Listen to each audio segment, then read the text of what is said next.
I finally had the time to analyze the data from my recent reproduction of the Policy Horizons Canada survey, in which the government prepared a 35-question poll to measure Canadians' concerns about upcoming crises. Policy Horizons Canada, however, did not release the survey to the public, but gave it to 500 government employees. I reproduced the survey at ironwillreport.com, and over 200 of you took the time to complete it. I knew that we, as Conservatives, and aware of the false narratives, would have very different responses from the government employees, who I think it's safe to assume are largely Liberals. And indeed, we did. The difference in responses is very revealing. Finally, I'll be turning all of this into a fact sheet at Strong and Free Canada, my freedom organization, where you'll have all the questions and responses from both sides in front of you for easy reference.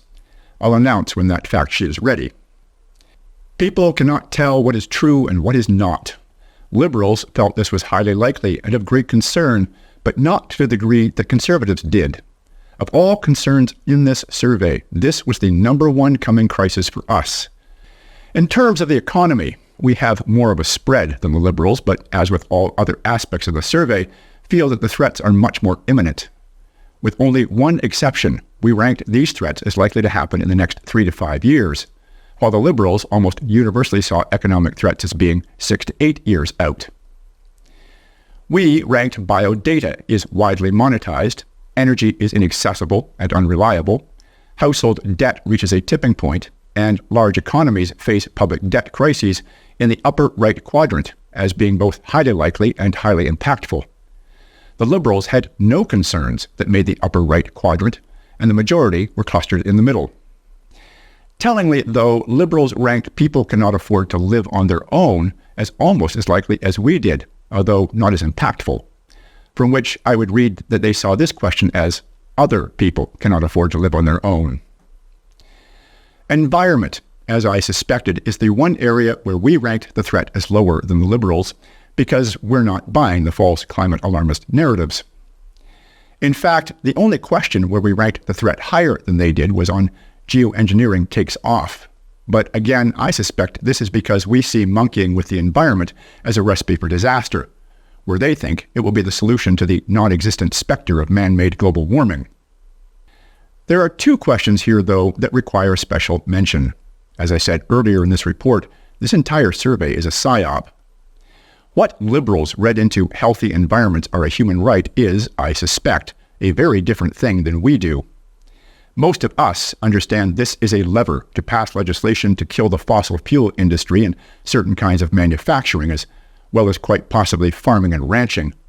Whereas the Liberals undoubtedly think this is a noble human rights move guaranteeing that we won't all die from global warming or whatever completely non-science idea they believe in. And finally, emergency response is overwhelmed deserves special attention as well. Remember that this question comes under environment, not health. So they're not talking about emergency rooms and ambulance response times. This is priming the pump for not controlling the forest fires they are intentionally setting, so they can then tell us that global warming has gotten so out of control that our country is literally burning to death, as happened recently in the almost certainly intentionally set and disastrous fire in Jasper, Alberta. While health had only 3 questions, it is the section where we most closely agreed, likely because the dramatic devastation of a healthcare system that was once the envy of the world has become impossible to ignore. Notably, we ranked mental health is in crisis as both more likely and more impactful than they did, probably because not following the herd is stressful at times and has cost many of us relationships with friends and family. In politics, we ranked world war breaks out as far more likely, although very slightly less impactful.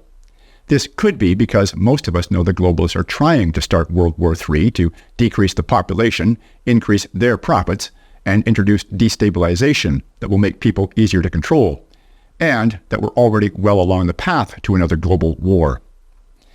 We had a similar spread on civil war erupts in the United States. Again, this is something the globalists want to see happen, especially if Trump gets reelected. Having the leader of the second most powerful nation on earth opposed to the globalist agenda is very bad for their plans, as Yuval Harari admitted outright at the WEF annual general meeting this past January. Are you concerned that Trump might be elected again? Sure. I think it's very likely. And if it happens, it is likely to be the kind of like the death blow to what remains of the global order. Billionaires running the world was something of a no-brainer. Even the liberals seem to realize that, although they weren't as concerned about it as we are, likely because they don't yet understand that billionaires running the world means a total loss of their rights and freedoms. As I stated at the beginning of this report, the entire survey is a psyop. From the results, I can predict the fear buttons our government will push going forward. However, there is something good we can take away from the results of this survey. Whenever we find ourselves in conflict with others, such as our friends and family who are buying the narratives, it's always best to start the conversation with common ground. We both feel that biodata being monetized is a concern, as well as, to a lesser extent, household debt, which can lead to discussions about Trudeau's government, who almost everyone hates and which can be proven to be the source of the problem. I'll post a link to an excellent recent article by University of Toronto professor Peter St. Onge, where he covers the economic disaster of Trudeau's government in detail.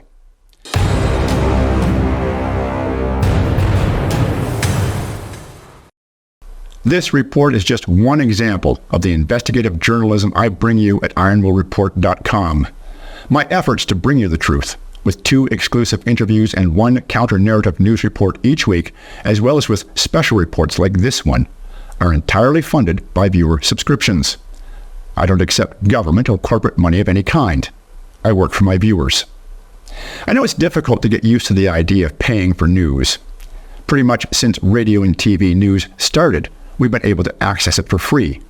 But mainstream media can no longer be trusted. They are funded by our government and large corporations, and they work for them. Independent journalists, such as myself, work for our viewers. If you're not paying for your news, someone else is, and that someone else has an agenda. You can get a free 15-day trial at ironwillreport.com without a credit card. You will be granted instant access. See what you're missing at no cost and no obligation. Memberships are just $9.95 per month, or save 20% with a $99 annual membership. We also have 2 offline payment options for those of you concerned about government surveillance.